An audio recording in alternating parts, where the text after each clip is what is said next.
Hello friends, welcome back to facts and knowledge. 15 अगस्त 1947 का वो दिन जब देश एक तरफ आज़ादी का जश्न मना रहा था तो वहीं दूसरी तरफ दर्दनाक नज़ारे दिल को दहला रहे थे। अंग्रेज़ सत्ता ने भारत को आज़ादी की खुशियां भी बंटवारे की बहुत बड़ी कीमत चुकाकर सौंपी थी। 14 अगस्त को भारत और पाकिस्तान दो हिस्सों में बंट गए थे, लेकिन 15 अगस्त की सुबह भी लोग ट्रेनों में, घोड़े खच्चरों पे और पैदल यहाँ से वहाँ जा रहे थे। पाकिस्तान से हिंदुस्तान और हिंदुस्तान से पाकिस्तान आने वाले लोगों के चेहरों से मानो सारे रंग गायब हो गए थे।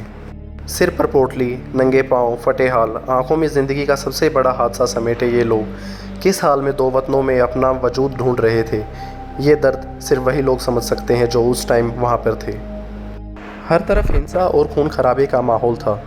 बताया जाता है कि इस दौरान दोनों तरफ भड़के दंगे और हिंसा में लगभग 10 लाख से भी अधिक लोगों ने अपनी जान गंवाई है। कुछ रिपोर्टर्स ने यह संख्या 20 लाख तक भी बताई है। इस आज़ादी ने किसी को भी नहीं बख्शा। महिलाएं, बच्चे, बूढ़े सब इस हिंसा की भेंट चढ़ गए।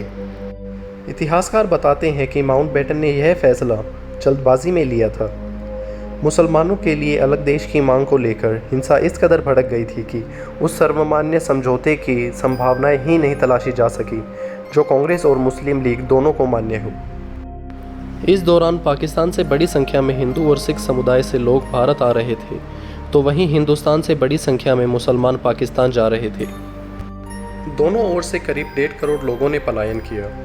इनमें वे लोग भी थे जो पैदल इस तरफ से उस तरफ जा रहे थे और उस तरफ से इस तरफ आ रहे थे। दोनों ओर करीब 83,000 महिलाओं, युवतियों व बच्चियों के साथ दुष्कर्म की घटनाएं भी हुई, तो कईयों को अगवा भी कर लिया गया था।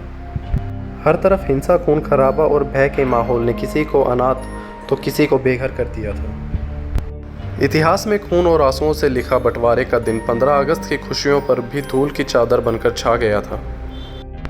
यही वो दिन था जब आज़ादी के लिए सालों से आंदोलन कर रहे स्वतंत्रता सेनानियों को भी बेबसी महसूस हो रही थी। वो सोच नहीं पा रहे थे कि क्या ये वही हिंदुस्तान है जिसका सपना उन्होंने देखा था। यह वो दौर था जब एक तरफ लोग आज़ादी के जश्न की तैयारियां कर रहे थे और दूसरी ओर ट्रेनों में जान बचाकर भागते लोगों का काफिला थमने का नाम नहीं ले रहा था। कुछ महीने पहले जो देशवासी आपस में भाइयों की तरह मिलकर अंग्रेजी हुकूमत के खिलाफ लड़ रहे थे, वे बंटवारे की लकीर की वजह से एक दूसरे के खूनी दुश्मन बन चुके थे। बंटवारे के इस विस्थापन में इंसानियत पूरी तरह से ख़त्म हो गई थी। 15 अगस्त 1947 से 9 दिन पहले 60 मुसलमानों का कत्ल अमृतसर में कर दिया गया। उसके ठीक 2 दिन बाद यानी 6 अगस्त 1947 को 74 सिखों का कत्ल लुधियाना के फिरोजपुर रोड के पास कर दिया गया। साल 1947 के अगस्त महीने में पहले ही हफ्ते में अमृतसर की ज़मीन खून से बिल्कुल लाल रंग ले चुकी थी। चारों तरफ लाशें ही लाशें, खून ही खून। हर रोज़ लगभग 100 से अधिक लोग अपनी जान गंवा के बंटवारे की कीमत चुका रहे थे।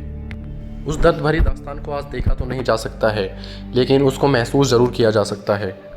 आज़ादी से 48 घंटे पहले यानी 13 अगस्त 1947 को लाहौर से एक ट्रेन अमृतसर आने के लिए रवाना होती है, लेकिन उस ट्रेन से एक भी आदमी ज़िंदा अमृतसर नहीं पहुंचा। अमृतसर पहुंचने से पहले ही सभी आदमियों को मौत के घाट उतार दिया गया। यहाँ तक कि 43 हिंदू और सिखों को तो ट्रेन पकड़ने से पहले ही मार डाला।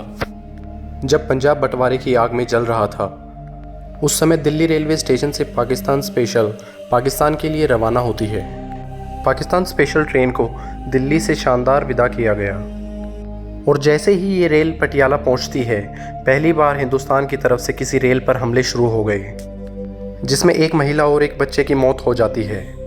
और जब इस बात की खबर लाहौर और कराची पहुंची, तो बदला लिया गया अमृतसर आने वाली पहली ट्रेन से। लाहौर से जैसे ही वो ट्रेन अमृतसर पहुंची, उसमें एक भी जिंदा इंसान नहीं था। हर तरफ खून से लाल हुई ये ट्रेन अपने साथ हुए हादसे को बयां कर रही थी। जहां भी नज़र जाए वहां खून ही खून और लाशों का ढेर लगा हुआ था। किसी का हाथ कटा हुआ था तो किसी का सिर। इस मंज़र को देखकर याद किया जा सकता है कि ये बंटवारा कितना दर्दनाक रहा होगा। उसी तरह 15 अगस्त की शाम को पाकिस्तान से अमृतसर के लिए एक ट्रेन रवाना होती है और जैसे ही वो ट्रेन अमृतसर रेलवे स्टेशन पर पहुंचती है, तो उसमें सिर्फ लाशें होती हैं। वो पूरी ट्रेन लाशों से भरी होती है और खून से लाल हुई उस ट्रेन के आखिरी डब्बे पर जो लिखा था, उसे पढ़कर सब लोग हैरान हो गए। उस ट्रेन के आखिरी डब्बे पर एक पर्चा चिपका हुआ था जिसके ऊपर लिखा था कि ये आज़ादी का तोहफ़ा पटेल और नेहरू के लिए है। इसके बाद दोनों तरफ से आने वाली ट्रेनों में लोगों को मारा जाने लगा। बंटवारे की इस आग ने ना जाने कितने बेकसूर लोगों को अपने अंदर जला डाला। भारत और पाकिस्तान के बंटवारे में मोहम्मद अली जिन्ना का सबसे बड़ा रोल माना जाता है। अगर मोहम्मद अली जिन्ना राजनीति में ना होते तो शायद ये बंटवारा ही ना होता।